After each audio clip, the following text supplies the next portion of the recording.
안녕하세요. 2학년 친구들, 수능쌤의 거꾸로 교실 시간이에요. 참 오랜만이죠? 네, 중간고사를 앞두고 여러분들이 영상을 보면서 지금까지 과학 B에서 배웠던 내용들을 하나씩 정리했으면 좋겠습니다. 먼저 오늘은 혼합물의 분리 방법 중 마지막인 용해도 차이로 분리하는 내용들을 정리할게요. 자, 여러분 분별 결정의 방법이 무엇인지 수업 시간에 배웠죠?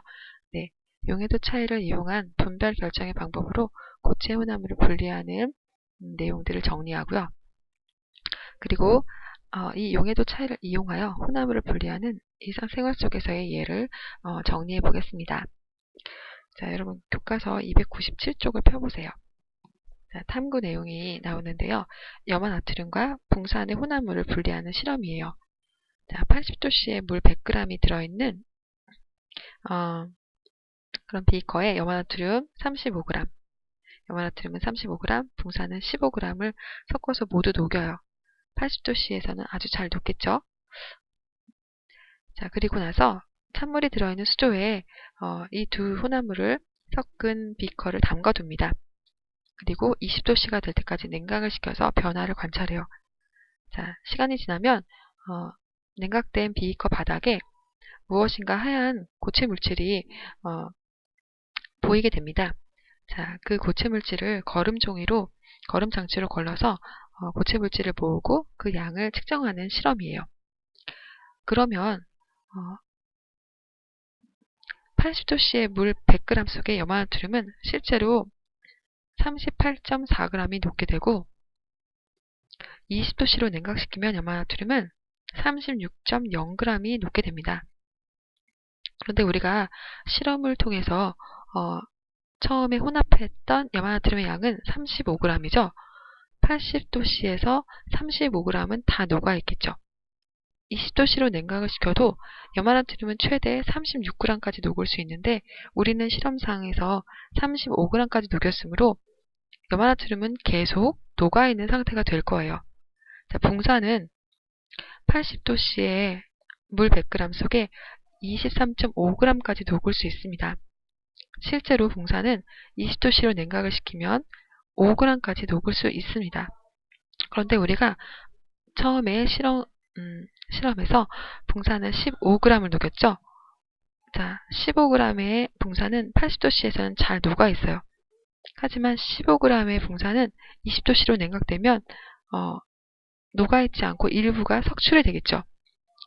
최대 5g만 녹을 수 있는데 현재 15g이 녹아 있으므로 10g은 석출이 될 거예요. 따라서 이때 석출된 흰 고체는 붕산인 것을 알 수 있죠. 자, 붕산은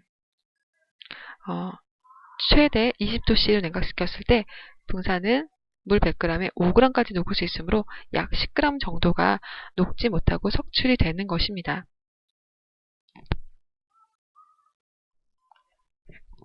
그런데 염화나트륨의 경우는 20도씨의 물 100g에 36g까지 녹을 수 있으므로 석출되지 않고 다 물에 녹아 있겠죠.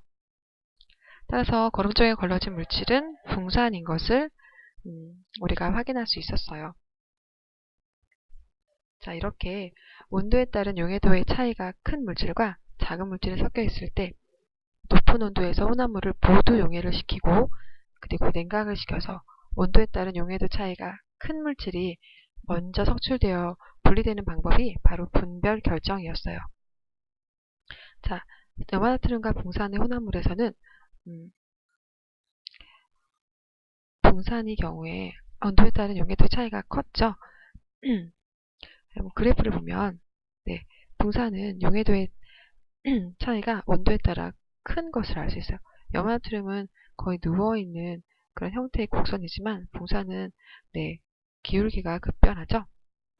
따라서 온도에 따라서 용해도 차이가 큰 붕산이 석출되는 것을 우리가 확인할 수 있었고 이렇게 용해도 차이가 온도에 따라 다른 물질들을 혼합했을 때 용해도 차이로 분리하는 이 방법을 우리가 분별 결정이라고 얘기합니다. 자, 여러분들 실험 내용 다시 보면요. 80도씨에서는 붕산이 최대로 녹을 수 있지만 온도를 점점 낮추어주면 녹는 양이 매우 적죠. 따라서 나머지의 차액만큼 석출이 되는 것을 확인할 수 있어요. 자, 용해도 차이를 이용한 또 다른 형태의 분리를 보겠습니다. 혼합물에서 특정한 성분만을 녹이는 용매를 사용해서 그 물질을 분리하는 방법을 추출이라고 얘기해요. 예를 들면 녹차를 우릴 때 녹차잎이 뜨거운 물에 이렇게 우려지면 차 성분이 녹아 나오죠. 바로 이런 방법이 추출이죠. 그리고 원두커피를 마실 때도 우리가 추출의 방법을 사용하죠. 또한 껍질을 벗긴 도라지를 찬물에 담가두면 쓴맛 내는 성분만 물에 녹아 나오는데 그것도 추출이라고 볼 수 있습니다.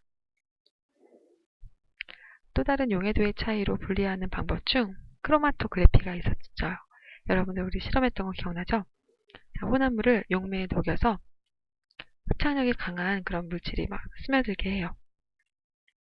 그래서 혼합물을 이루는 각 성분 물질이 용매를 따라 이동하는 그 속도 차를 이용해서 분리하는 것인데요. 자, 우리는 거름 종이에 이제 물을 용매로 사용해서 잉크를 분리하는 실험을 했었어요. 자, 이때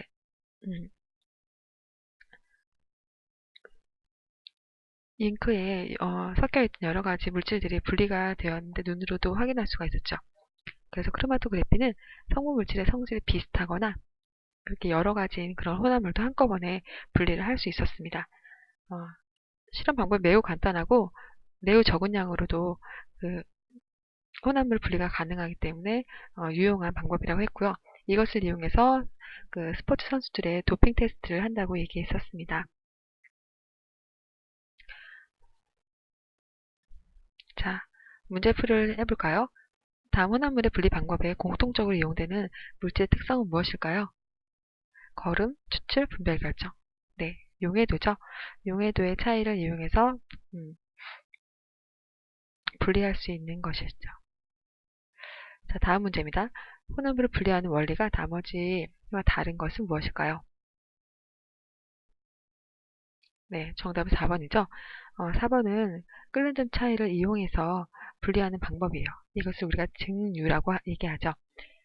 그리고 1, 2, 3, 5번은 모두 용해도 차이를 이용해서 분리하는 방법입니다.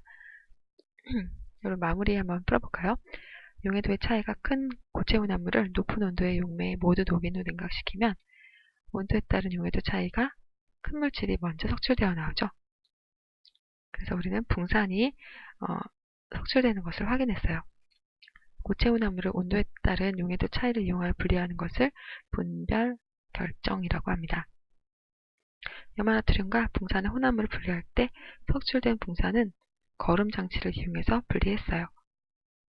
혼합물에서 특정 성분만 녹이는 용매를 사용하여 분리하는 방법은 추출이라고 합니다. 네, 여러분들 용해도 차이로 분리하는 방법을 다시 한번 복습해 보세요. 수고했습니다.